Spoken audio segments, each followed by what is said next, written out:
रही India news और मैं हूं मनीषा श्रीवास आपके साथ। ट्रेड यूनियन कोऑर्डिनेटर सेंटर की समस्याओं और गांव के पुलिस पाटिलों की समस्याओं को लेकर उनके समर्थन में नागपुर पहुंचे ट्रेड यूनियन कोऑर्डिनेटर सेंटर के राष्ट्रीय महामंत्री एवं कर्मचारी राज्य बीमा निगम भारत सरकार के शिव प्रसाद तिवारी से रिप्रेजेंट इंडिया न्यूज ने की बात। तो आइए देखते हैं हमारी यह खास रिपोर्ट। हमारे पुलिस पाटिल संगठन के लाखों मजदूर भाइयों और बहनों, महाराष्ट्र की ये धरती जो छत्रपति। नमस्कार, आप देख रहे हैं रिप्रेजेंट इंडिया न्यूज़ और मैं हूं मनीषा श्रीवास आपके साथ। आज हमारे साथ trade union coordination centre TUCC के राष्ट्रीय महामंत्री एवं सदस्य कर्मचारी राज्य बीमा निगम भारत सरकार के शिव प्रसाद तिवारी जी मौजूद हैं। हम उनसे जानेंगे कि कामगार यूनियन के लिए वह किस प्रकार से काम करते हैं। सर, आपका रिप्रेजेंट इंडिया न्यूज़ में स्वागत है और आप नागपुर में आए, आपका हार्दिक स्वागत है। आप क्या बताना चाहेंगे कि आप किस प्रकार से कामगारों के लिए कार्य कर रहे हैं आगे? भारत में 52 करोड़ संगठित असंगठित क्षेत्र के कामगार हैं और उनकी बहुत सारी समस्याएं हैं, जहां उनका न्यूनतम वेतन, सामाजिक सुरक्षा, नौकरी में छटाई होना इत्यादि इस तरह की बहुत सारी समस्याएं हमारे सामने आती हैं। और हमारे विभिन्न राज्य कमेटियां, विभिन्न हमारे जो सेक्टोरल फेडरेशंस हैं, उनके नेतागण इन समस्याओं का समाधान करते हैं। एक तरफ संगठन का ये काम होता है, दूसरी तरफ सरकार की नीतियां निर्धारण करने में जो श्रम कानून बनते हैं उसमें कहाँ कहाँ परिवर्तन करना है, कौन से श्रम कानून में श्रमिक का अधिकार खंडित होने का अवसर दिखाई देता है, उनका प्रतिरोध करना, उनको रोकना, सरकार को समझाना, ये तमाम चीज़ें हम करते हैं। इसके अलावा भारत देश के बजट के समय भी देश के वित्त मंत्री हमेशा हम लोगों को बुलाते हैं, हमारी राय लेते हैं कि उनको क्या करना चाहिए। हम लोग भी अपनी राय रखते हैं, मजदूर जगत में कैसे खुशहाली आए और मजदूरों की समस्याओं का समाधान कैसे हो। ये तमाम नीति निर्धारण से लेके और संगठन से लेकर के मजदूरों की तमाम समस्याओं को लेकर हर मौजूदा मुद्दे पर हमारा काम है। और TUCC आज भारत के करीब 21 राज्यों में हम संगठित रूप से काम कर रहे हैं। हमारी सदस्यता करीब 22 से 25 लाख है पूरे देश में, जो कि निरंतर आगे बढ़ रही है।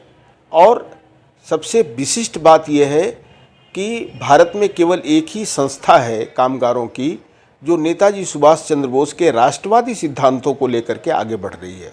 तो हम जाति, धर्म, संप्रदाय से ऊपर उठ करके कामगारों को एकत्रित करना, उनके अधिकार को लेकर उनको संगठित करना और उनको उनके अधिकार दिलाना, इस विषय पर हम पूरे राष्ट्र में अपनी पूरी टीम के साथ काम कर रहे हैं। सर, हमने देखा है कि इस अधिवेशन के दौरान भी कई ऐसे हैं, महाराष्ट्र में जो अधिवेशन चल रहे हैं उसमें कई कामगार समितियां आंदोलन कर रही है कि उन्हें समय के हिसाब से उन्हें पेमेंट उनका नहीं होता है, कंपनी वाले उनके ऊपर बहुत अत्याचार करते हैं। तो इस पर आप क्या कहना चाहेंगे उनको, ऐसे कामगारों को? देखिए, सबसे पहले तो यह है कि मैं खुद भी एक मोर्चे का नेतृत्व करने के लिए आया था। कल पुलिस पाटिल संगठन के जो सबसे बड़ी महाराष्ट्र कृति के तरफ से मोर्चा था, उसके लिए उन्होंने आमंत्रण भेजा था हमको नेतृत्व करने के लिए। मैं दिल्ली से आया था और मैंने नेतृत्व किया और हमारा मांग पत्र उप मुख्यमंत्री तक पहुंचाया गया। उनकी भी समस्या के बारे में हमें बहुत जानकारी हुई है। इस पूरे महाराष्ट्र राज्य के विभिन्न जिलों में करीब 38,000 पुलिस पाटिल के लोग काम करते हैं। उनकी सबसे बड़ी समस्या है कि उनको किमान वेतन नहीं मिलता, उनकी सामाजिक सुरक्षा नहीं है, उनके घर में या उनकी कोई मृत्यु हो जाए तो उनके परिवार को मुआवजा देने का कोई प्रावधान नहीं है, और उनको कोई सामाजिक सुरक्षा नहीं मिलती। तो ये तमाम विषयों को ध्यान में रखते हुए हमने सरकार से आग्रह किया है कि सरकार इस मामले पर एक टास्क फोर्स बनाए और उस टास्क फोर्स में सरकार और हमारे कृति के सदस्य शामिल किए जाएं और वो जो रिकमेंडेशन आए उस टास्क फोर्स का, उसको सरकार उनका 1967 का जो कानून है उसमें उसको सुधार करते हुए लागू करे। तो ये जो 38,000 हमारे पुलिस पाटिल है उनकी समस्याओं का समाधान हो सकेगा।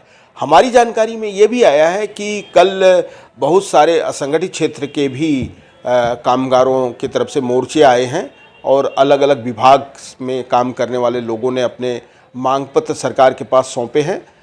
मैं आपके चैनल के माध्यम से ये कामगारों को ये बताना चाहूँगा कि हमारा जो महाराष्ट्र का नेतृत्व है, जिसके अध्यक्ष हमारे दीपक पालीवाल जी हैं और हमारे राष्ट्रीय सचिव जो प्रभारी हैं संजय कटकमवार जी, इनसे दूसरे संगठन भी संपर्क करें। उनकी जो समस्याएं हैं हम उनको भी सुन करके उनका निराकरण करने का हम पूरा प्रयास करेंगे।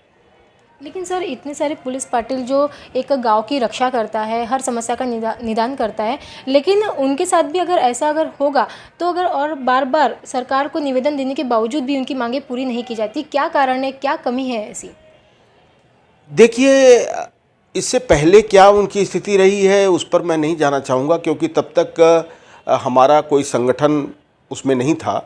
बाद में जो महाराष्ट्र पुलिस पाटिल संगठना है वो हमारे साथ उन्होंने संबद्धता की है, और चूंकि अब हमारे पास एक संबद्ध बड़ा संगठन हमारे साथ है तो निश्चित रूप से हमारी एक जिम्मेदारी बनी है। TUCC एक केंद्रीय श्रम महासंघ है, तो राज्य में भी हमारे बहुत सारे यूनियन काम कर रहे हैं। तो पुलिस पाटिल संगठन के जो मुद्दे हैं उनको बहुत जल्द निपटारा करने के लिए हम सरकार के साथ मंत्रालय में जाकर के माननीय मुख्यमंत्री, माननीय उप मुख्यमंत्री से वार्ता करेंगे और करके उनकी समस्या का निवारण करने की कोशिश करेंगे। तो मुझे लगता है कि अगर सही ढंग से प्रयास होगा तो जो समस्याएं करीब दशकों से लंबित पड़ी हुई हैं पुलिस पाटिल की, उन समस्याओं का हम बहुत जल्द निवारण कर सकेंगे TUCC की तरफ से। रिप्रेजेंट इंडिया न्यूज़ से बात करने के लिए बहुत बहुत शुक्रिया सर। धन्यवाद। आज के इस पुलिस पाटिल के कृति के भव्य मोर्चे पर आप महाराष्ट्र के तमाम जिलों से आए हुए हमारे पुलिस पाटिल संगठन के लाखों मजदूर भाइयों और बहनों, महाराष्ट्र की ये धरती जो छत्रपति शिवाजी की धरती है, जो सावित्रीताई फूले की धरती है, जो ऐसी ताज़ा खबरों की अपडेट के लिए आप देखते रहिए री इंडिया न्यूज़। हमारे चैनल को लाइक करें, ज़्यादा से ज़्यादा शेयर करें और सब्सक्राइब करें।